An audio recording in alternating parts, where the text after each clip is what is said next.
Before we start the video, I just want to let you guys know that we launched a Let's Go Brandon t-shirt on the merch shop, so go ahead and click the link down below in the description. It's a great way to support us here at the Liberal Hive Mind.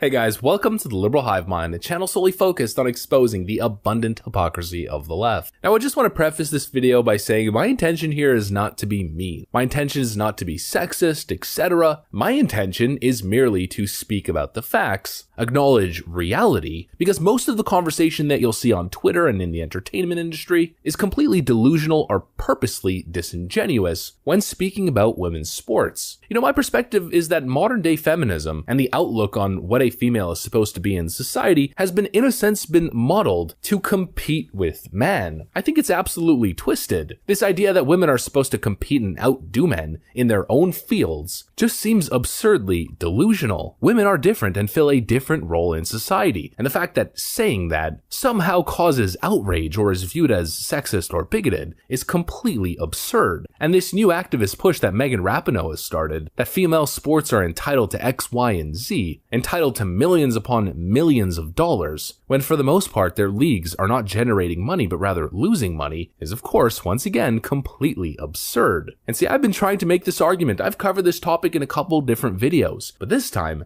I don't really need to make the argument. I just need to show you guys a little 30-second clip that'll put it all into perspective. You might not have known this, well, you definitely didn't know this, but Chicago's WNBA team, I don't even know the name, I'm literally covering this. Let me search it up real quick. The Chicago Sky has won the WNBA championship, a championship that I did not know was going on. I'm sure you didn't know either, but also seemingly a championship that even Chicago didn't even know happened. Let me show you guys exactly what I mean, and let me show you guys exactly why players in the WNBA and other women's sports leagues aren't making the same money as their male counterparts. Surprise, surprise, it's not the wage gap and it's not sexism. But of course, before we get into any of it, please make sure to leave a like, a comment, subscribe, share the video as much as possible. We are still shadow banned by the YouTube algorithm, hidden from non-subscribed viewers, and with that out of the way, let's roll the tape. Alright folks, so you know when an NBA team, a hockey team, or a football team wins the championship, they win it all, they bring it back to their city, they bring of course the cup back to their city, there'll be a parade on the streets with tens of thousands, sometimes 100,000 people, celebrating the massive victory in a huge parade. Well, Chicago Mayor Lori Lightfoot, who's apparently a real big fan of the Chicago Sky, here's a picture of Mayor Lori Lightfoot on her Instagram or something with what I guess is a Chicago Sky jersey. Well, she thought, what a momentous occasion. The Chicago Sky has won the championship. Let's do a parade in the city of Chicago. Once again, absolutely delusional, and frankly, setting up the Chicago Sky for failure, setting them up for total embarrassment, as maybe 5 people showed up for the parade? I'm not even kidding. Take a look at this. Shocker, WNBA champs hold a victory parade, and nobody cares. The Chicago Sky WNBA team held their victory parade today in the Windy City. It was absolute mayhem. Kidding, nobody cared. But these women deserve equal pay to men, right? Crazy scene as the WNBA champs have their parade.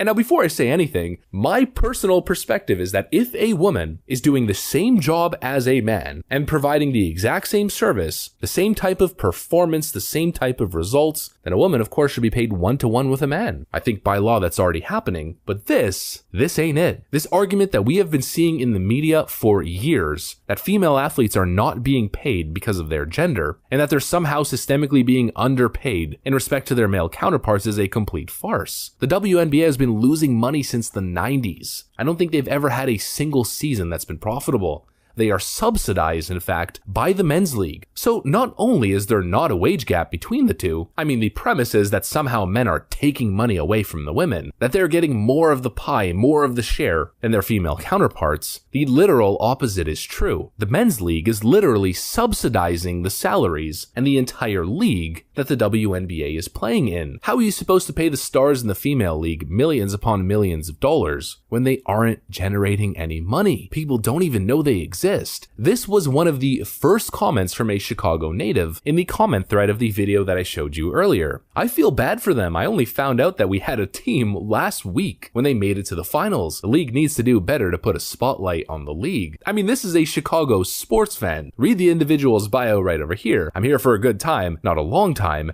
Avid White Sox, Bulls, Bears, and Duke Blue Devils fans. This guy didn't even know that the Chicago Sky even existed. And look, here's the reality. They've been trying. They've poured millions upon millions upon millions of dollars trying to advertise these games on ESPN, the league themselves. NBA players showing up at these games trying to get people to be involved, but you just can't sell an inferior product. It's just not going to work, and that's really what it is. You know, the argument that it's a wage gap falls apart almost instantaneously. Some of the highest paid athletes are female tennis players. They provide a good product, people go to see it, and clearly, the gender of said players is not even a factor whatsoever. It doesn't matter. There are tons of young female tennis players, and people who enjoy watching the sport, and so they watch it. It's that simple. The argument once again falls apart with, let's say you're a professional bowler, a professional billiards player. You might be able to make a decent sum of money, but you're certainly not making $45 million a year like Steph Curry and other NBA players who are bringing in hundreds of millions of dollars in terms of advertisements, selling out the arena night after night after night. You just can't compare the two. It's not about being mean. It's just the reality of the situation. I'm an avid basketball fan. I played basketball my entire life. I cannot watch the WNBA because it's just slow. It's not a good game. It's not enjoyable to watch. It's not explosive. It has nothing to do with gender. I'd rather watch up and coming high school stars and pay attention to what's going on with the youngins. It's a much more exciting game than the WNBA ever will be. And another issue is the WNBA refuses to take criticism whatsoever and refuses to make any changes to maybe spice things up. There's this infamous moment from 2018 where Tracy McGrady introduced the idea of maybe lowering the basket, and the response from Breanna Stewart was, "How dare you?" You know,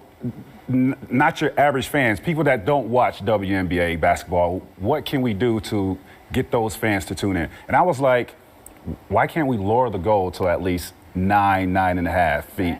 Because I think for somebody that don't watch WNBA basketball, to have women dunking on other women would definitely bring more excitement to that game, and have, you know, those guys that don't watch WNBA basketball tune in, and you get more fans that way. What do you think about that?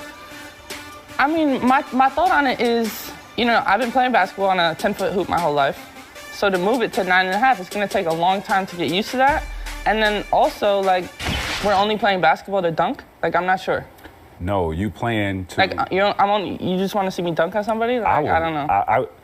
The skill level is off the charts in women's basketball. Right. But I think as far as bringing the entertainment... Yeah, I understand that for sure. That element, I think, you know, you're getting... For them, it's about gender equity. They view playing the sport almost as if it's activism. What they need to understand is that it's a business. You need to put out a product that people actually want to buy. People don't want to buy the current product, and their response is, or their reaction is, well, we're somehow victims of some sort of structural, systemic discrimination. No, the games are boring. And all the arguments, the twisted logic, the lawsuits that have been dismissed and thrown out from Megan Rapinoe and her U.S. women's soccer team compatriots are all pretty much bunk at this point. And in order to understand that, all you need to know, all you need to see, is the fact that not a single person showed up to the Chicago Sky Championship Parade, the supposed Chicago champions, that Chicago residents aren't even aware exist. Cultural Marxism, equity, has no place in the world of business, and sports are a business, and charity is not equality. That's what I got for you guys though. If you enjoyed this video, please make sure to leave a like, a comment, subscribe, share it as much as possible. I gotta get back to work though. Thanks for watching,